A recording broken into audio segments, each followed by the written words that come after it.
की आज का वचन प्रकाशित वाक्य का 20वां अध्याय है। फिर मैंने एक स्वर्गदूत को स्वर्ग से उतरते देखा, जिसके हाथ में अथाह कुंड और कुंजी और एक बड़ी जंजीर थी। उसने उस अजगर अर्थात पुराने सांप को, जो इब्लिस और शैतान है, पकड़ के 1000 वर्ष के लिए बांध दिया और उसे अथाह कुंड में डालकर बंद कर दिया और उस पर मोहर लगा दी कि वह 1000 वर्ष के पूरे होने तक जाति जाति के लोगों को फिर ना भरमाए। इसके बाद अवश्य है कि वह थोड़ी देर के लिए फिर खोला जाए। फिर मैंने सिंहासन देखा और उन पर लोग बैठ गए और उनको न्याय करने का अधिकार दिया गया। मैंने उनकी आत्माओं को भी देखा, जिनके सिर यीशु की गवाही देने और परमेश्वर के वचन के कारण काटे गए थे, और जिन्होंने ना उस पशु की और ना उसकी मूर्ति की पूजा की थी और ना उसके छाप अपने माथे और हाथों पर ली थी। वह जीवित होकर मसीह के साथ 1000 वर्ष तक राज्य करते हैं। जब तक यह 1000 वर्ष पूरे ना हुए, तब तक शेष मरे हुए ना जी उठे। यह तो पहला पुनरुत्थान है। धन्य और पवित्र वह है जो इस पहले पुनरुत्थान का भागी है।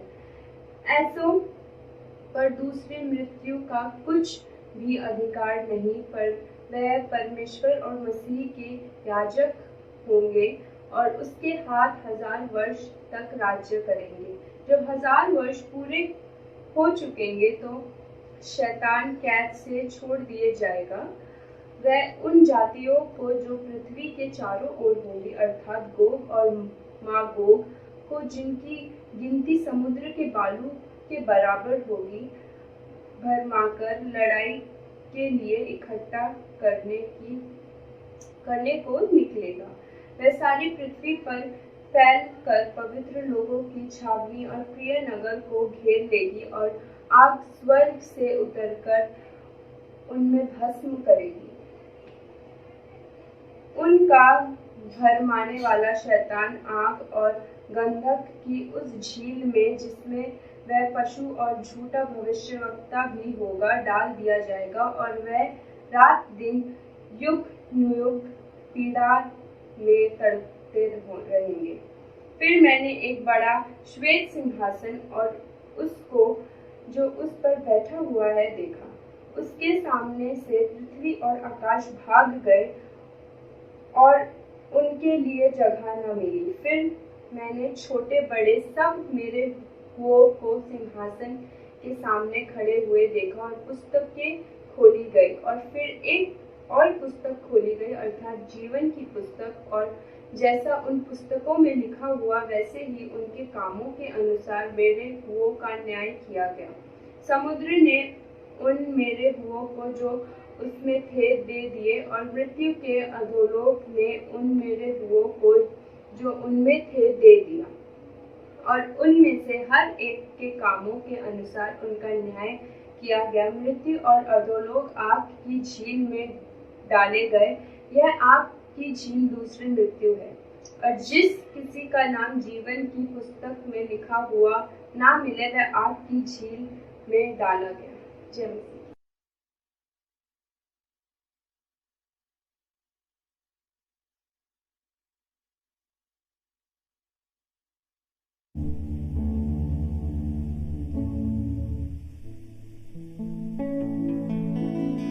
यीशु मसीह के नाम से आप सबको जय मसीह की।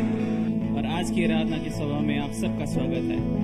आइए हम एक क्षण के लिए अपनी आंखों को बंद करें और प्रार्थना में जाएं और अपने आप को तैयार करें उसकी उपस्थिति में जाने के लिए, उस परमेश्वर की जो राजाओं का राजा है, प्रभुओं का प्रभु है। प्रभु परमेश्वर, हम तेरा धन्यवाद देते हैं इस सुंदर समय के लिए प्रभु जी, जो आपने हम सबको दिया। प्रभु जी, जितने भी लोग इस आराधना सभा में जुड़े हुए हैं प्रभु जी, उन सब के विचारों को, उन सब के घरों को, सबके परिस्थितियों को प्रभु जी आप जानते हैं। प्रभु जी, आप उनके मनों को भी जानते हैं प्रभु। यदि वो व्याकुल है प्रभु, आपकी उपस्थिति में वो सुकून पाए प्रभु जी। यदि वो हर्षित है प्रभु जी, वो गीतों को गाए प्रभु आपके वचन के अनुसार। और यदि प्रभु जी आपकी उपस्थिति हमको घेर ले, हमारे चारों ओर हो, चाहे हम किसी भी स्थान पे हो प्रभु, और यदि प्रभु जी आपकी उपस्थिति से हम भर जाएं। Thank you Jesus. प्रभु जी हम आप आज की आराधना में प्रभु जी आपसे बात करना चाहते हैं प्रभु। आप हमारी आत्मा से बात करें प्रभु जी, हमें बदल दे प्रभु, हमें एक नए स्तर पर ले जा प्रभु। मुझे दुआ को सुनने के लिए धन्यवाद, यीशु मसीह के नाम से मांगते हैं, आमीन आमीन आमीन। आइए हम कुछ गीतों को गाएं, प्रभु की महिमा करें। और ये एक सुंदर सा गीत है, आओ हम यहोवा का धन्यवाद करें, अपने सारे हृदय से वंदना करें। हम सब जानते हैं, सो हम मिलकर गाएंगे और प्रभु की महिमा करेंगे।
परमेश्वर की आराधना करते हैं,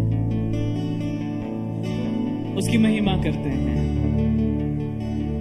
और इस आराधना के समय में सामर्थ है।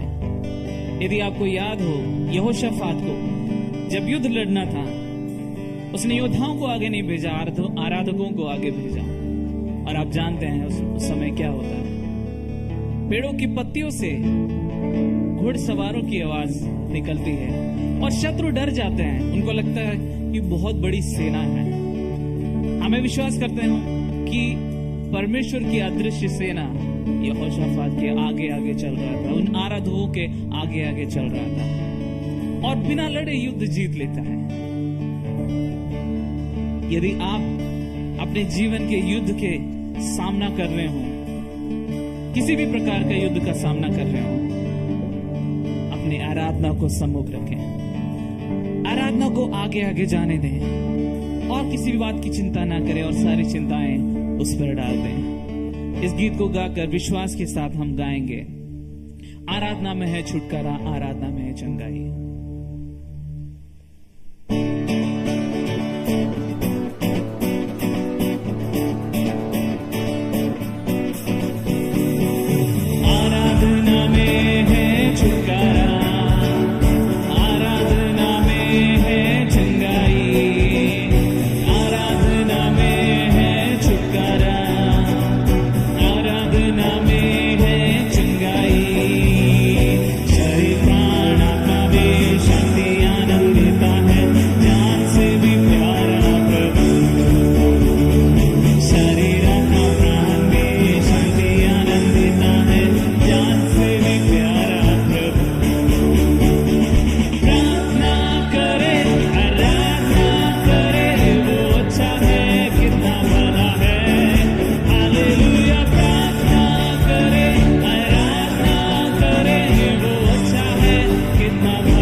कभी कभी छुटकारा नहीं मिलता, हमेशा छुटकारा मिलता है और उसके समय के अनुसार मिलता है। आइए हम उसको महिमा करें, उसको आदर दें, उसको ऊंचा उठाएं, क्योंकि वो योग्य है।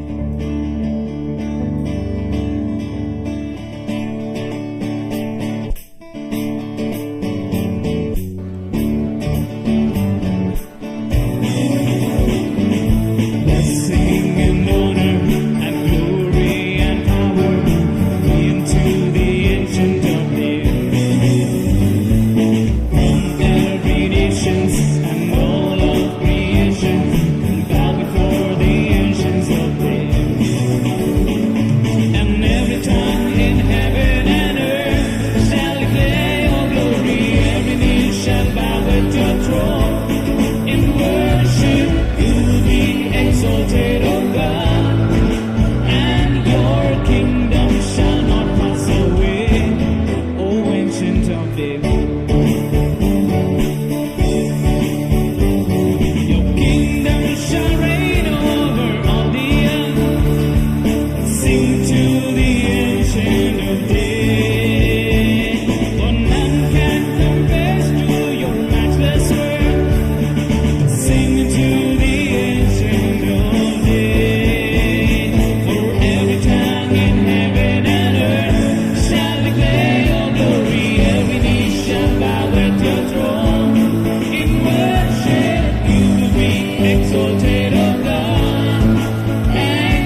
विश्वासियों कलीसिया, उसका राज अटल रहेगा युगानुयुग।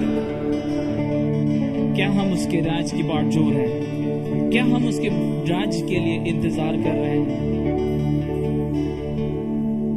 यदि आप उन लोगों में से हैं जो उसके राज की बागडोर हैं, अपने दिलों को खोलें, अपने दिल में उसे जगह दें। यदि आपने अभी तक नहीं दिया, उसकी महिमा करें, उसके सम्मुख दंडवत करें, क्योंकि वही, सिर्फ वही है जो उसके योग्य है। आपके आराधना के, आपके डिवोशन के सिर्फ वही योग्य है। अपना समय उसको दें, अपना हृदय उसको दें। जब हम इस एक और गीत को गाते हैं, इस समय होगा कि हम अपने भेंट, दान और दहकी को परमेश्वर के सम्मुख लाएं। आपकी स्क्रीन पे एक स्कैन कोड दिया होगा, उससे आप जो भी परमेश्वर ने आपके मन में दिया डाला है, और जितना भी आपको परमेश्वर ने सामर्थ दिया है,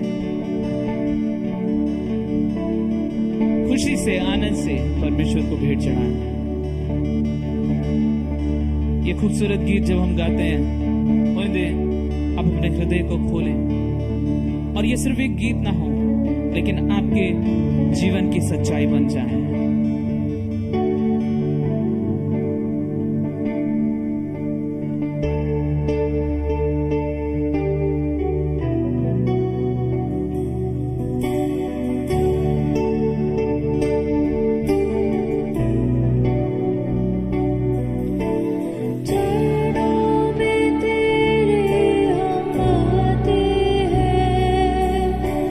सारा दर्द तुझको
लेकिन आपसे मेरी गुजारिश है और मैं आपको एनकरेज करना चाहता हूँ। यीशु मसीह ने एक बार एक सिक्का लाने को बोला जब फरीसियों ने उसे फंसाना चाहा और पूछा, सिक्के पर किसका छाप है? उन्होंने कहा, कैसर का। यीशु मसीह ने कहा, जो कैसर का है कैसर को दो, और जो परमेश्वर का है परमेश्वर को दो। आपको पता है आपकी छाप, आपके ऊपर किसकी छाप है? परमेश्वर की छाप है आपके ऊपर। पवित्र आत्मा की छाप आपको दी गई है।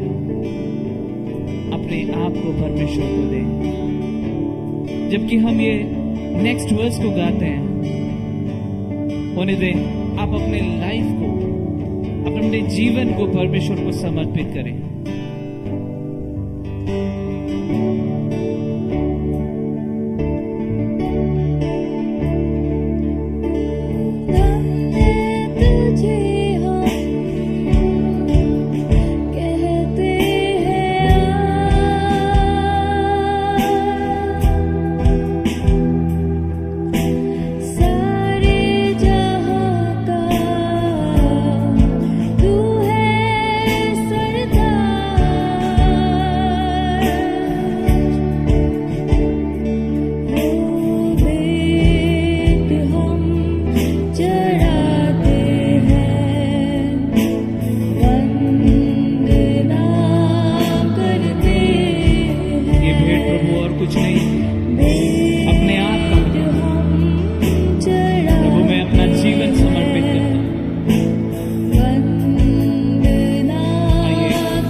प्रभु जी आप हमारे मध्य में हैं।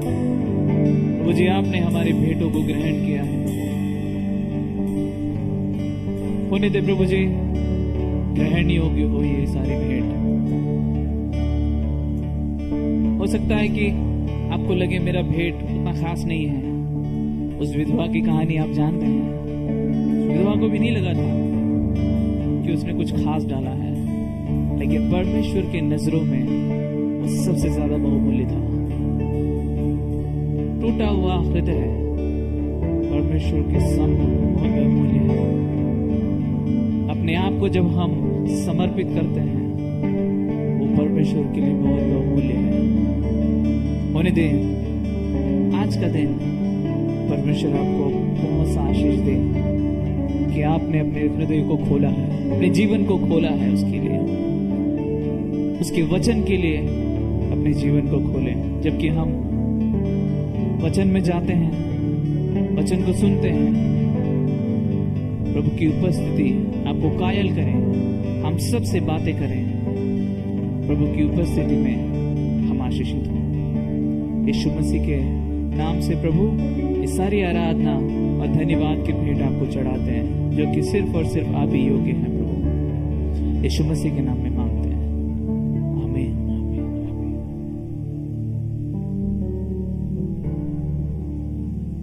एक युद्ध है जो कि घनिष्ठ था और क्रूस पर उसकी विजय की घोषणा की गई। फिर भी हम विजय को चुनने के लिए संघर्ष करते हैं। अक्सर हम एक संघर्ष में होते हैं। विश्व व्यवस्थाओं के प्रभाव, हमारी अपनी स्वार्थी इच्छाओं और दुष्ट की योजनाओं के प्रभाव से हम इस संघर्ष के प्रभाव को पाप के माध्यम से महसूस करते हैं। हम अक्सर डरते हैं, हम निराश हो जाते हैं और हार मान लेते हैं। लेकिन प्रभु का वचन पाप और मृत्यु की हार और झूठ को उजागर करता है। वचन घोषणा करता है प्रभु यीशु मसीह के आगमन की। यह हमारे संघर्षों की आशा का रूप है। इस संसार पर उसका राज्य चुने। अपरिचितता और रहस्य के बादल के साथ भी प्रकाशित वाक्य की पुस्तक एक स्पष्ट घोषणा को प्रकट करती है। कल जीत लिया गया है, डरो मत, विश्वास को दूर करने के लिए चुने। सभी भाई बहनों को जय मसीह की। आप लोग कैसे हैं? आज टीचर्स डे है।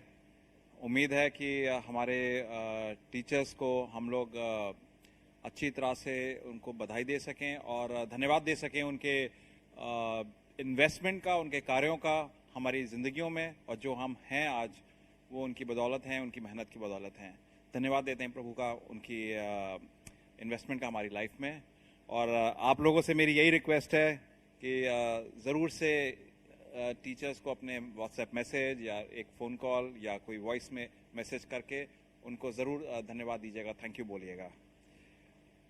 आज वचन में जाने से पहले मैं धन्यवाद देना चाहूँगा कि हमारी वर्शिप टीम का काफ़ी अच्छा समय था। वर्शिप का पवित्र आत्मा से भरपूर समय था। हमें प्रभु की उपस्थिति में तो होते ही हैं, मगर हमें एहसास दिलाया कि प्रभु की उपस्थिति है और हमें उनकी पवित्रता का एहसास दिलाया। धन्यवाद देना चाहूँगा मीडिया टीम का, जो बड़ी मेहनत से संडे बाय संडे काम करते हैं, और उन लोगों ने आज भी सुबह कोई टेक्निकल प्रॉब्लम थी, उसके बावजूद भी ये पॉसिबल रहा कि हम लोग आज मिल सके। धन्यवाद देना चाहता हूँ प्रभु का इन गिफ्ट्स के लिए हमारी कलीसिया में। आइए प्रार्थना करते हैं। प्रभु जी, धन्यवाद देते हैं इस समय के लिए और ख़ास तौर से आज के अवसर के लिए मालिक, कि हम वचन पढ़ सकते हैं, वचन समझ सकते हैं। आपने हमें फ्री कंट्री दी है मालिक ये करने के लिए। हम धन्यवाद देना चाहते हैं और हम इसको हल्के में नहीं लेना चाहते हैं। प्रभु जी, हम प्रार्थना करते हैं आज के वचन के लिए कि कोई भी डिस्ट्रैक्शन आता है उसको दूर करें मालिक, हमारा मन वचन से विचलित ना हो। प्रभु जी, मैं प्रार्थना करता हूँ जिस यंत्र को इस्तेमाल करते हैं उसकी कमी बाधा ना बने, बल्कि प्रभु यीशु मसीह की तरफ हमारा मन केंद्रित रहे। ये सारी प्रार्थनाएं प्रभु यीशु मसीह के नाम से, आमीन। 1981 29 जुलाई को एक बहुत बड़ा इवेंट हुआ था और जिसको पूरी दुनिया में देखा गया था। कहा जाता है कि लगभग एक 1/6 ह्यूमैनिटी ने उस इवेंट को देखा था। वो था प्रिंस चार्ल्स और प्रिंस डायना का विवाह, और वो बहुत ज़्यादा बहुचर्चित था। पूरी जगह पे उसका काफ़ी तरीके से व्यूअरशिप बढ़ गई थी। और क्यों ना हो, वो राजा बनने वाले थे और ये बड़ा विशाल इवेंट था और बहुत ही विशाल मैरिज एक प्रोग्राम हुआ था, और सभी लोग काफ़ी खुश थे इसमें देखकर, क्योंकि एक फेरी टेल ड्रीम्स जो हमारे मन के जो होती है समझ, वो देखने को मिल रहा था। 15 साल बाद 1996 में डायना का एक स्टेटमेंट आता है। वो कहता है कि जो मैरिज थी उसमें 2 लोग नहीं थे, 3 लोग थे। एंड आप सभी को मालूम है क्या होता है इतिहास में, डाइवोर्स होता है। तो इतना विशाल इवेंट और 15 साल बाद खत्म। अगर देखा जाए तो हमने उस 2 जनों ने अगर उस शादी में एक दूसरे के प्रति भक्ति दिखाई होगी, एक दूसरे के प्रति प्रेम जताया होगा, एक दूसरे के प्रति इन्वेस्टमेंट करा होगा, समय दिया होगा, बच्चे भी थे उस मैरिज में। और मैं इसलिए नहीं कर रहा हूं कि हम उनका मजाक उड़ा रहे हैं, मगर मैं आपको एक इवेंट एक सिनेरियो बता रहा हूं कि किसी चीज में आप इतना मन लगाते हैं मगर कुछ दिनों बाद देखते हैं कि वो चीज व्यर्थ हो गई।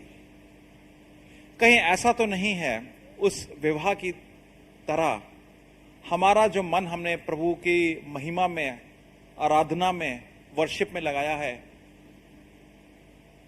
वो सही जगह केंद्रित ना हो और उसको सही जगह पे केंद्रित ना होने की वजह से हमारा जो वर्शिप है वो व्यर्थ जा रहा हो। आज के वचन में है प्रकाशित वाक्य भले ही जिसमें हम अलग अलग चीजें देखते हैं, मगर आज के वचन में हम यही जानेंगे कि हम व्यर्थ आराधना से योग्य आराधना में कैसे अपने आप को पाएं। मैं ये नहीं कह रहा कि हमारी सबकी आराधनाएं व्यर्थ हैं, मगर कुछ कुछ क्षण हो सकते हैं हमारी जिंदगी के हम लोग व्यर्थ तरीके से जीवन जी रहे हों, व्यर्थ तरीके से आराधना कर रहे हों। और आज के वचन से हमारी यही उम्मीद है कि वचन जो हम सुने उससे हमें ये एहसास हो कि हम व्यर्थ आराधना, व्यर्थ जीवन की व्यतीत जो कर रहे हैं उससे हम सिद्धता में पहुंचे, योग्यता में पहुंचे।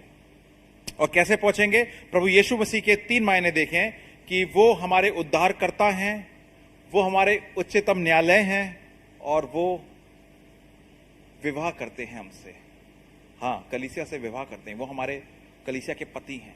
अगर हम इस 3 चीजों से अगर हम प्रभु यीशु मसीह को देखें तो हमारे दृष्टिकोण, हमारी समझ बदल सकती है और हम अपने आप को पाएंगे कि हम व्यर्थ आराधना से योग्य वर्शिप, योग्य आराधना में जाते हैं। जैसे मैंने पहले कहा था कि व्यवस्था, जैसे मैंने पहले कहा था कि रेवलेशन, प्रकाशित वाक्य में सिर्फ 2 ही चीज का आंसर नहीं मिलता है। जो 2 चीजें हम बार बार पूछते हैं कि 666 का मतलब क्या है, क्या हमें लोग ट्रैक करेंगे वैक्सीन से? ऐसा नहीं है। अगर उन्हें ट्रैक करना है तो आपके मोबाइल से भी ट्रैक कर सकते हैं।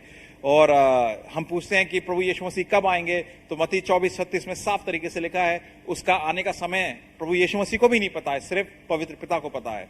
तो ये 2 चीजों का अगर सवाल हमें मिल गया हो तो हम आज चलते हैं वचन में, जहां वचन से हम ये जानेंगे कि मेरी और आपकी आराधना अगर व्यर्थ हो रही है तो उसको योग्य कैसे बनाएं। चलते हैं प्रकाशित वाक्य 19:1। प्रकाशित वाक्य 19:1 में देखेंगे,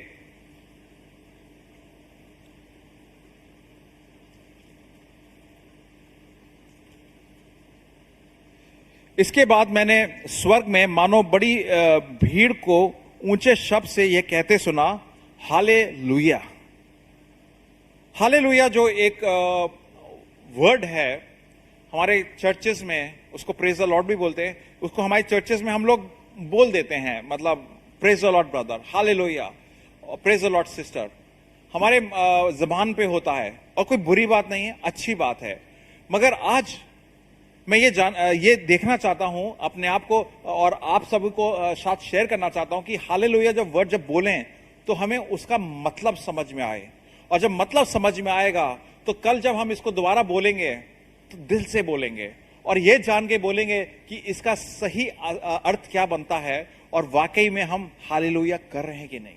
हालेलुया अगर हम उसके एकेडमिक तरीके में जाएं, उसके अभाव में जाएं, तो ये देखेंगे कि ये 2 वर्ड से मिला है, हलाल और या। हलाल का मतलब प्रेज द लॉर्ड, प्रभु को हम आराधना दे रहे हैं, प्रभु को हम महिमा दे रहे हैं, प्रेज कर रहे हैं। और या मतलब यावे, लॉर्ड, पवित्र पिता, तो हम उनको आराधना दे रहे हैं। यहां तक तो बात मालूम आ गई, मगर कब देंगे? C.S. लुइस ने एक किताब लिखी थी, रिफ्लेक्शंस ऑन साम्स, और उस किताब में उन्होंने बताया था कि कोई चीज हमें बहुत पसंद आती, कोई व्यक्ति पसंद आता है, कोई किताब पसंद आती, कोई म्यूजिक का पीस पसंद आता है, या कोई गाड़ी, कोई भी चीज, जो भी चीज वस्तु पसंद आती है, अगर वो चीज के साथ हमारा लगाव इस हिसाब का है कि कोई इनसिक्योरिटी नहीं है कि वो चीज कल को रहे भी या ना रहे, कोई दिक्कत नहीं है, और हम शर्माए ना उसके बारे में बताने से, तो जो मन के अभाव हैं, मन के जो भाव हैं, वो अपने आप हमारी जबान पे या हमारे बॉडी लैंग्वेज में या हमारे कार्यों में या विचारों में अपने आप नजर आएंगे। They will just spring out, वो बाहर आ जाएंगे। और उस क्षण जब वो बाहर आते हैं भाव, वो क्षण होता है प्रेज, वो क्षण होता है आराधना, वो क्षण होता है मन से की गई आराधना। तो अगर प्रभु हमारे दिल में, उनके बारे में हमारे सही विचार हैं, उनकी सही समझ है, तो हमारे मन में प्रभु की सही समझ से प्रेज जो निकलेगा वो सही प्रेज निकलेगा, व्यर्थ नहीं, योग्य प्रेज निकलेगा। और यही चीज मैं समझाना चाहता था। आइए आगे चलते हैं।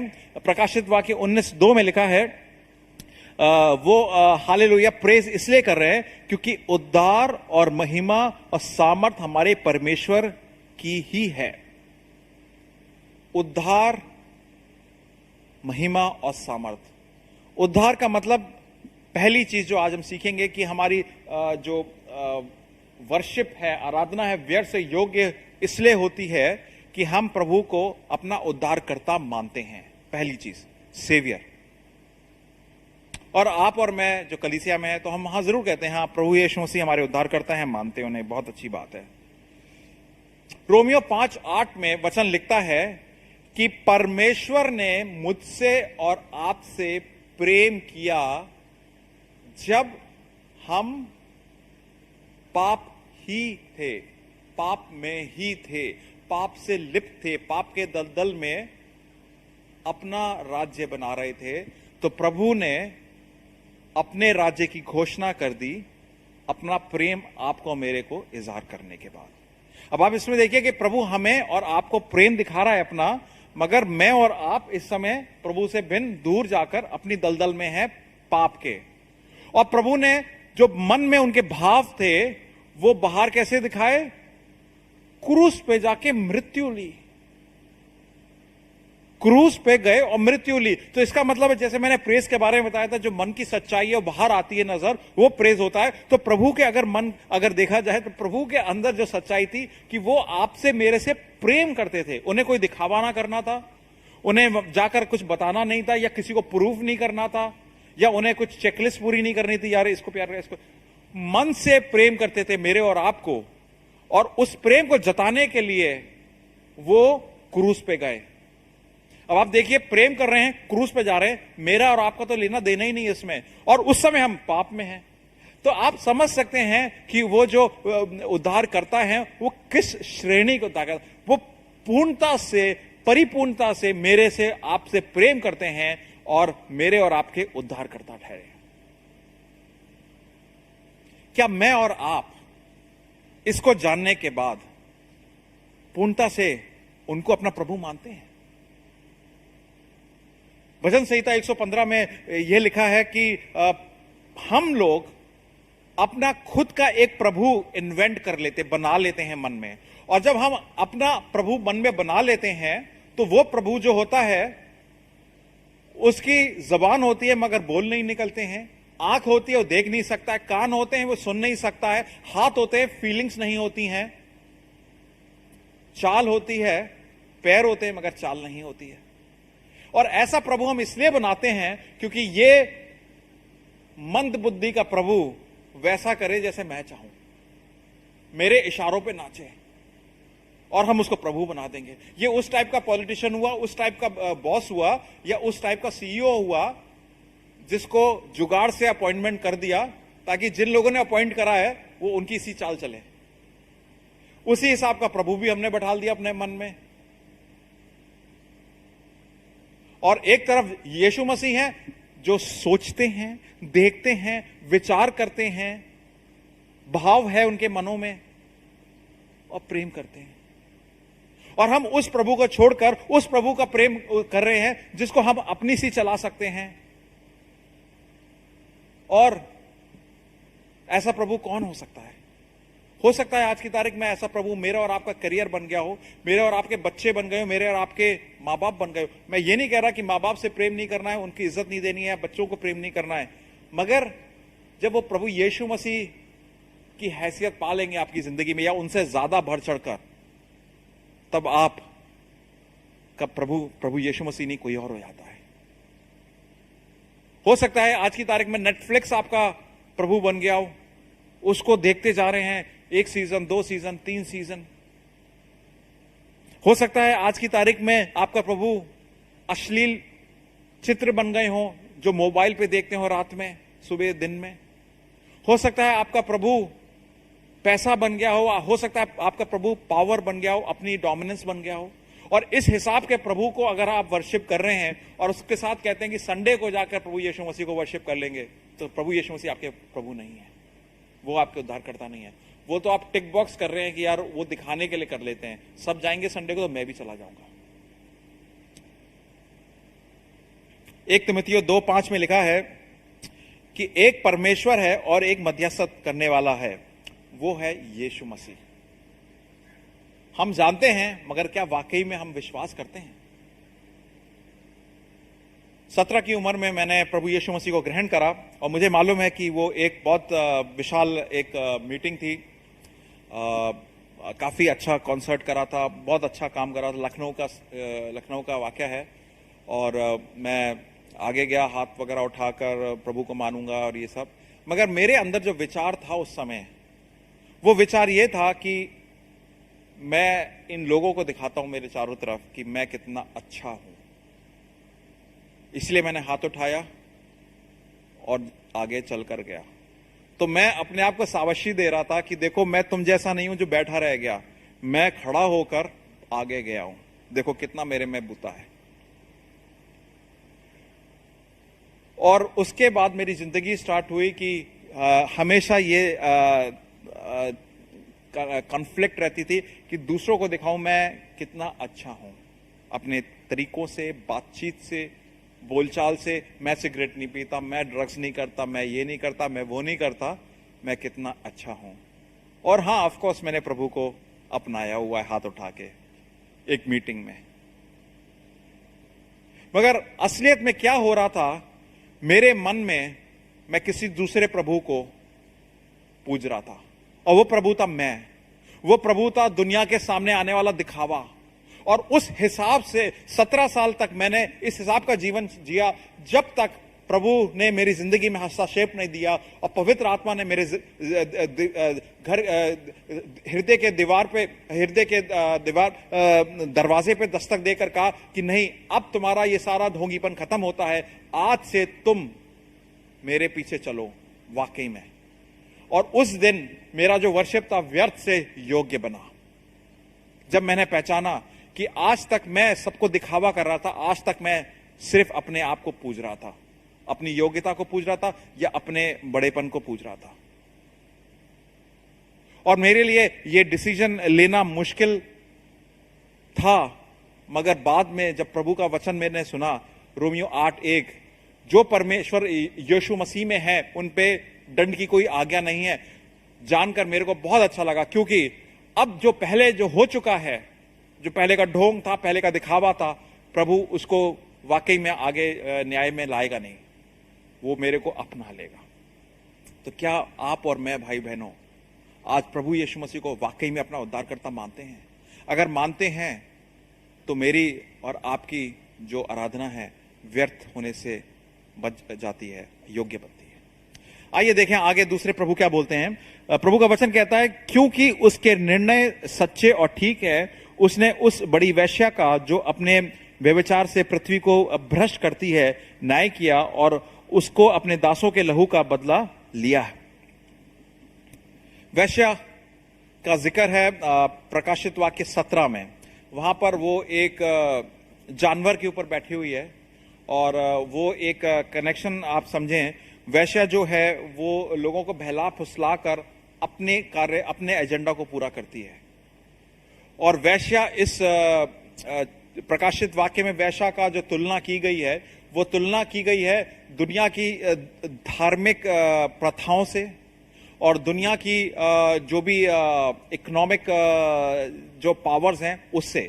क्योंकि पैसे से और धर्म से लोगों का दिमाग खराब कराया जा सकता है। आज की तारीख में देख लें, एक नई सरकार बनने वाली है कंट्री में, और वो देखें धर्म के नाम पे जो मन में आए वो कर रहे हैं। और धर्म के नाम पे लोग डर जाते हैं, धर्म के नाम पे चुप हो जाते हैं। लोग कहते हैं कि ये हम कर रहे हैं क्योंकि प्रभु ने बोला है, ये धर्म का प्रथा है, ऐसा करना जरूरी है, ये लोग ऐसा नहीं करेंगे, ये लोग वैसा नहीं करेंगे। तो लोग कहते हैं ठीक है, मान गए हम इनकी बात। और हो सकता है पैसे का जोर दिखाए तो लोग तब भी कह रहे हो कि नहीं ये चीज सही नहीं चल रही है, मगर पैसा मिल रहा है तो क्यों ना चुप रहो। और इसका जो फायदा है जो 17 में प्रकाशित वाक्य 17 में लिखा है, वो एक जानवर है, वो बीस्ट है, वो दुनिया के पॉलिटिकल पावर्स हैं, दुनिया को जो चलाते हैं, वो उस वैश्या का, इस लुभाने वाली आदत का फायदा उठाता है। तो पॉलिटिकल पावर्स आज की तारीख में धर्म को और पैसे को इस्तेमाल करते हैं लोगों को बरगलाने के लिए, उनको बेवकूफ बनाने के लिए और उनको बांधने के लिए। और प्रभु का वचन बोलता है कि इस सिस्टम को, इस दुनिया के सिस्टम को प्रभु यीशु मसीह ने खत्म कर दिया है, और वो एक ऐसा दिन आएगा जब ये सब चीजें हमें परेशान नहीं करेगी। आज इस सिस्टम से आप प्रभावित हैं। हो सकता है आज आपने मेहनत करी हो अपने वर्क प्लेस पे, मगर जो ज्यादा स्मार्टनेस दिखाते हैं, जो ज्यादा देखते हैं कि ये सच्चाई से इतना ज्यादा फायदा नहीं होगा, थोड़ा झूठ और ये सब मिला के काम कर लो और वो प्रमोशन पाते गए, तो वो भी एक वर्ल्ड सिस्टम है जहां पे हो सकता है आप मात खा गए हो सकता है कि दुनिया के सच्चाई बोलने में आपको परेशानी हुई हो, आप प्रॉब्लम में पड़े हो सकता है अलग अलग किस्म की चीजें आपके साथ आई हों और जिसकी वजह से आप फंस गए हों, और वो सब एक दिन खत्म हो जाएगा। यहां लिखा है कि वो धुएं में उड़ जाएगी। इसका मतलब यह है कि जो सिस्टम्स आज की तारीख में आपको मेरे को परेशान कर रहे हैं, हमें बांध रहे हैं, हमें दबा रहे हैं, वो एक दिन धुआं में चले जाएंगे। तो आज आप और मैं इस सिस्टम में क्यों फंसे, क्यों इस सिस्टम से दबे, क्यों इस सिस्टम से डरे? प्रभु का वचन बोलता है, मैंने तुम्हें डर की आत्मा नहीं दी है, बल्कि प्रेम, सामर्थ और मन के संयम की आत्मा दी है। तो इसका मतलब यह है कि हमें इन सिस्टम से डरना नहीं है, ना दबना है, मगर इन सिस्टम्स को प्रभु के सौंप देना है। हमें वो करना है जो प्रभु हमसे बोल रहा है। प्रभु का वचन रोमियो 12 में 19 में कहता है कि प्रियो, बदला लेना तुम्हारा कार्य नहीं है, क्योंकि मेरा जो क्रोध है मैं उस हिसाब से बदला लूंगा। तो अगर आज आप किसी चीज से गुस्सा हैं, किसी चीज से नाखुश हैं, किसी चीज से प्रभावित हैं, और आप अपने बूते में, अपनी सामर्थ्य से उससे लड़ना चाहते हैं, तो प्रभु का वचन बोल रहा है कि छोड़ दो, ये प्रभु का काम है। और आने वाले दिनों में ये सारे सिस्टम्स वैसे ही धुआं हो जाएंगे। तो तुम जो आज हो उन सिस्टम्स को छोड़ दो, तुम वो वाला कार्य करो जो प्रभु बता रहा है, माफ कर दो और आगे चलते बनो। तो अभी तक हमने देखा कि हमारी जो आराधना है व्यर्थ से योग्य बनती है जब हम प्रभु को अपना उद्धारकर्ता मानते हैं और प्रभु को हम उच्चतम न्यायालय मानते हैं। मेरी और आपकी दलीलें दुनिया के सामने नहीं जाएं, बल्कि प्रभु के सामने जाएं प्रार्थनाओं में। नाउ अब आप एक चीज सोचिए कि अभी तक दो दृष्टिकोण देखे कि प्रभु जो है हमारा उद्धार करता है, हमसे प्रेम करता है रोमियो 5:8 के हिसाब से, और प्रभु उच्चतम न्यायालय है हमारे लिए, उसके अलावा हम कहीं जा नहीं सकते हैं। और उच्चतम न्यायालय है और प्रभु पवित्र है, तो किसी अपवित्रता को अपने सामने देख नहीं सकता है। ठीक है, अब आप देखिए कि मैं और आप तो अपवित्र रहे, मैं और आप तो पापी रहे, और प्रभु हमसे प्यार करता है, प्रेम करता है, मगर मैं और आप पापी हैं। तो ये मेल कैसे बने? प्रभु हमसे प्रेम भी कर रहा है, मगर हमें अपवित्र पाके हमें तो खत्म कर देना चाहिए। मगर प्रभु का वचन बोलता है 2 कुरिन्थियों 5:21 में, मेरे और आपके लिए जो पाप नहीं था वो पाप बना, क्योंकि मैं और आप योग्य ठहरे या धर्मी ठहरे उसके सामने, राइचस। इसके बारे में पिछले संडे को भाई प्रतीक ने बड़ा अच्छी तरीके से हमें समझाया था, न्यायालय का व्यू, जिसमें शैतान मेरे को पेश करता है, कहता है कि आप दोषी हैं, मगर प्रभु यीशु मसीह कहता है कि ये दोषी नहीं, इसके दोष मैंने ले लिए, इसके ऊपर पवित्रता का चोला मैंने पहना दिया। और यही चीज आपके लिए, मेरे लिए होती है। और जानते हैं ऐसा कौन करता है? जो आपसे प्रेम करता है। अगर मैं आपसे एक सवाल पूछूं कि आप किसके साथ एक शाम बिताना चाहेंगे, तो आप जरूर कहेंगे कि हाँ, हम जिससे प्रेम करते हैं, जिसके साथ शाम बिताना चाहेंगे, घूमना चाहेंगे, समय बिताना चाहेंगे। ठीक है, बहुत अच्छी बात है। अगर मैं पूछूं कि आप किसके साथ 2 दिन बिताना चाहेंगे, तो आप कहेंगे कि हाँ 2 दिन तो मैं उनके साथ बिताना चाहूंगा जिनसे थोड़ा ज्यादा मेरा बनता हो। बहुत अच्छी बात। अभी कुछ दिनों में यूथ कैंप की बात होगी और पास्टर लोग हैं, हर्षित पास्टर हैं, पास्टर नोएल हैं, ये जवान पास्टर्स हैं हमारे, और ये लोग यूथ के साथ वीकेंड बिताएंगे। और बुरा ना मानिएगा मगर उस यूथ के साथ जिसको ये कहते हैं कि भैया आ जाओ मीटिंग में, तुम अभी तक आए क्यों नहीं, और यूथ को कहा कि तुम्हें ये काम दिया था, यूथ भी भूल गए और कुछ तो बहाना बनाना है, तो कहा अच्छा पास्टर आज का था। तो आप देखो इनकी फ्रस्ट्रेशन को, वो आपके साथ वीकेंड बिताएंगे। यहां पे प्रभु यीशु मसीह कह रहा है कि मैं एक शाम नहीं, 2 दिन नहीं, एक वीकेंड नहीं, पूरी लाइफ बिताऊंगा उन लोगों के साथ जो पापी ही थे। आप इसका मतलब समझ सकते हैं कि वो मेरे और आप से इतना प्रेम करता है कि विवाह का संबंध जैसा रिश्ता दिखा रहा है आपके और मेरे बीच में।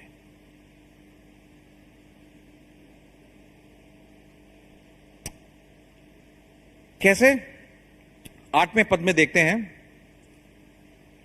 सॉरी माफ कीजिएगा, 6ठे पद में देखते हैं। फिर मैंने बड़ी भीड़ का सा और बहुत जल का सा शब्द और गर्जन का सा बड़ा शब्द सुना, हालेलुया, क्योंकि प्रभु हमारा परमेश्वर सर्वशक्तिमान राज्य करता है।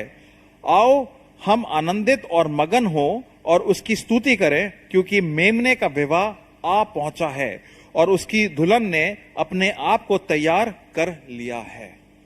उसकी दुल्हन ने अपने आप को तैयार कर लिया है। इसका मतलब यह है कि उसकी दुल्हन कलीसिया, उसकी दुल्हन कलीसिया के जन जो मैं और आप हैं। इसका मतलब मैं और आप प्रभु यीशु मसीह के दुल्हन ठहरे, और मैं और आप अगर प्रभु यीशु मसीह के दुल्हन ठहरे तो अब आप समझ सकते हैं कितना नजदीकी इंटीमेट रिश्ता रखना चाहता है प्रभु आपसे, मेरे से।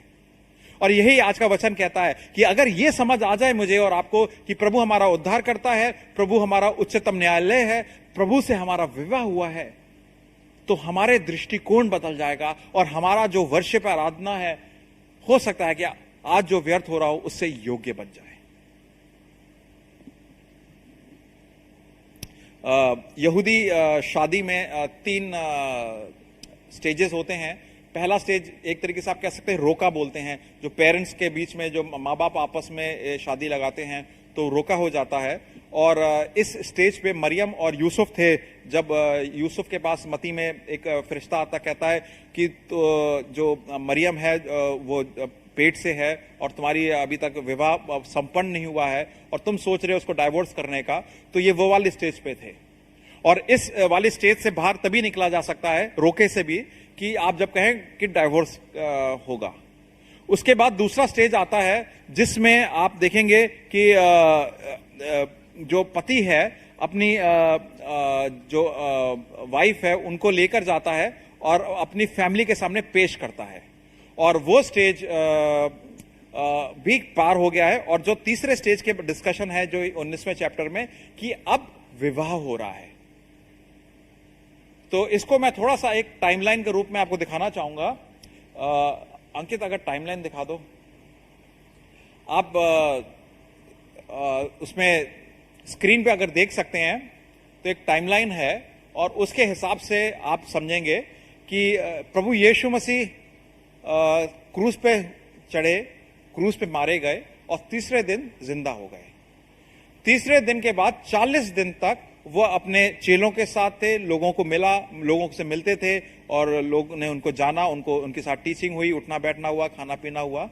40 दिन के बाद प्रभु यीशु मसीह आसमान में चले गए और उसके 10 दिन के बाद पवित्र आत्मा पेंतुकुस्त के दिन डिसाइपल्स के ऊपर आते हैं और उस दिन से कलीसिया स्टार्ट होती है। उस दिन से लेकर आज तक 2021 तक कलीसिया चल रही है। आप और मैं कलीसिया के भाग हैं। अब आगमन बचा है प्रभु यीशु मसीह का आने का। वो हो सकता है कि सरमन के आने खत्म होने से पहले आ सकते हैं, या हो सकता है कि मेरे और आपकी जिंदगी में कभी ना आए, मतलब मेरे और आपके जीते हुए ना आए। तो आने वाले समय में क्या होगा, जब प्रभु यीशु मसीह आएंगे, वो चर्च को अपने साथ बादलों पे ले जाएंगे, आसमान में ले जाएंगे। और ये वाला स्टेज जो है, ये सेकंड स्टेज है जहां पर प्रेजेंटेशन होता है कपल का पवित्र पिता के सामने, प्रभु यीशु मसीह का और कलीसिया का। और उसमें आपने देखा होगा कि 7 साल का प्रलय है बीच में, लगभग 1 हफ्ते का समय होता है जब जिनकी शादी होनी होती है वो पेरेंट्स के सामने होते हैं, और 1 हफ्ते में 7 दिन होते हैं, और यहां पर 7 साल का अंतराल दिया गया है। और 7 साल के बाद प्रभु यीशु मसीह और उनकी कलीसिया का विवाह होगा, और उसका डिस्कशन हो रहा है चैप्टर 19 में। और इस विवाह के बाद 1000 साल का प्रभु यीशु मसीह का राज्य स्थापित होगा यरूशलेम से, जिसका डिस्कशन हम अगले संडे करेंगे। और जब 1000 साल का राज्य खत्म हो जाएगा, उसके बाद समय लुप्त हो जाएगा, समय खत्म हो जाएगा, घड़ी का कोई मायने नहीं होगा, और इटर्निटी के लिए, हमेशा के लिए आप और मैं प्रभु के साथ रहेंगे, वास करेंगे।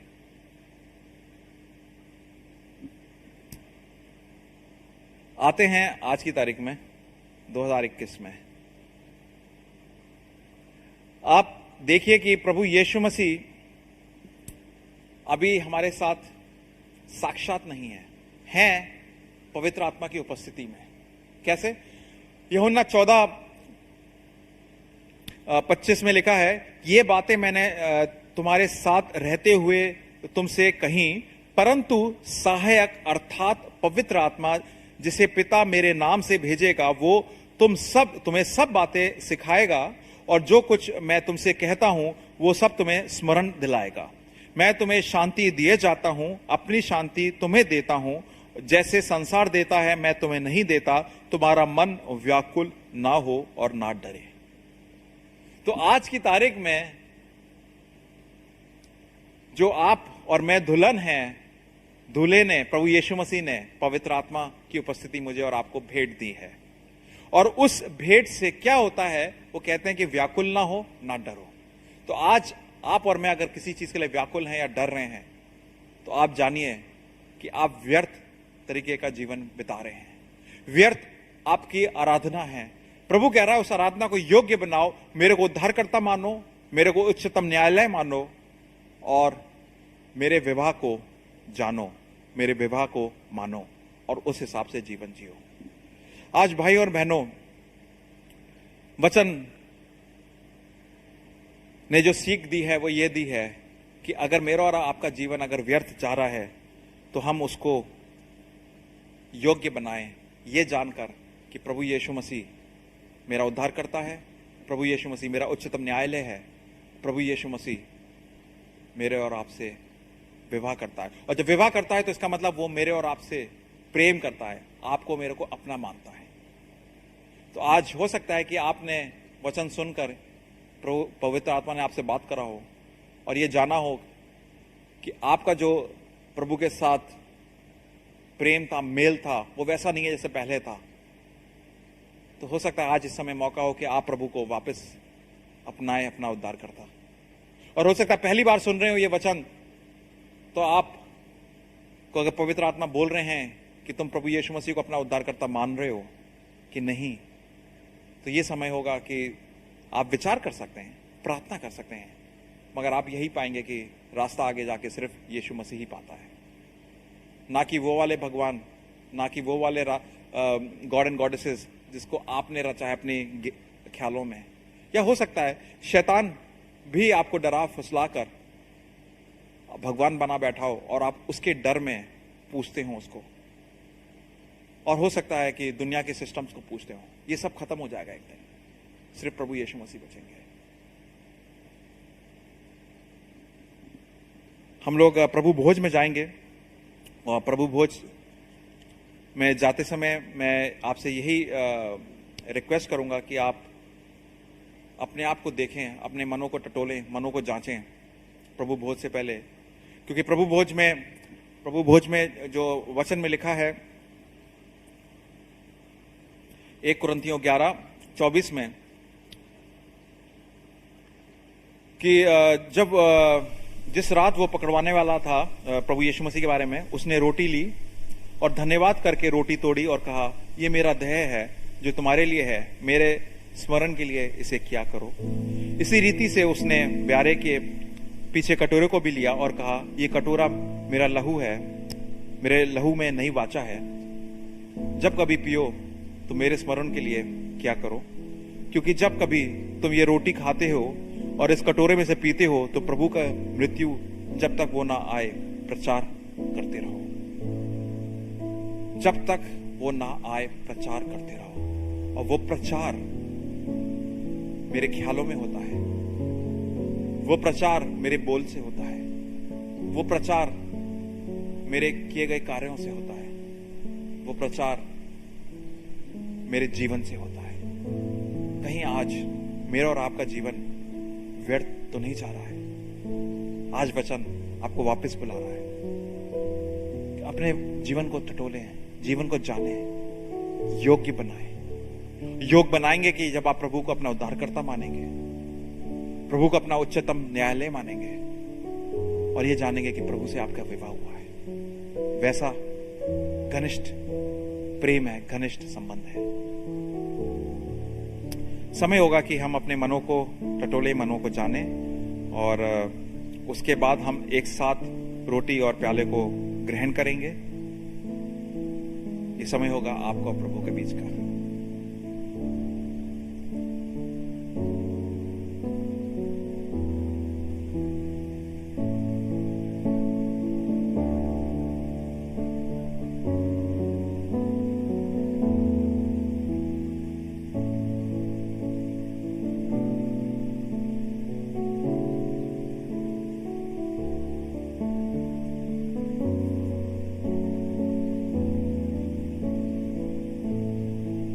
आइए रोटी और प्याला साथ ले।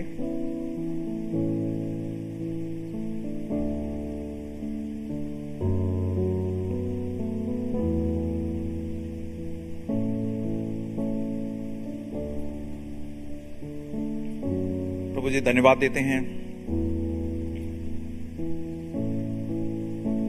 ये रोटी के लिए, इस प्याले के लिए। हमें याद दिलाता है क्रूस का, हमें याद दिलाता है प्रभु आपके बहे हुए लहू का, जो शरीर रात भर टॉर्चर किया गया था, आपको मारा गया था रात भर। शारीरिक यातनाओं के साथ साथ मानसिक यातना भी थी मालिक, मानसिक पीड़ा भी थी कि जिन लोगों के लिए आप पिट रहे थे, मारे जा रहे थे, वो लोग उस समय ये जानते भी नहीं थे कि हमारे लिए कोई जान दे रहा है, हमारे लिए कोई क्रूस पे चढ़ेगा। और जिस वजह से वो लोग लुप्त हो जाएंगे एक दिन, जिस पाप की वजह से, वो पाप भी उनसे वापस लिया जा रहा है और प्रभु यीशु मसीह पे चलाया जा रहा है। प्रभु जी आज इस समझ को खुलासे से हमारे मनों में बैठा दें, आत्मिक आंखें खोलें, आत्मिक कान खोलें और हम पूर्णता से विचार कर सके कि हम व्यर्थ जीवन से योग्य जीवन में जाएं।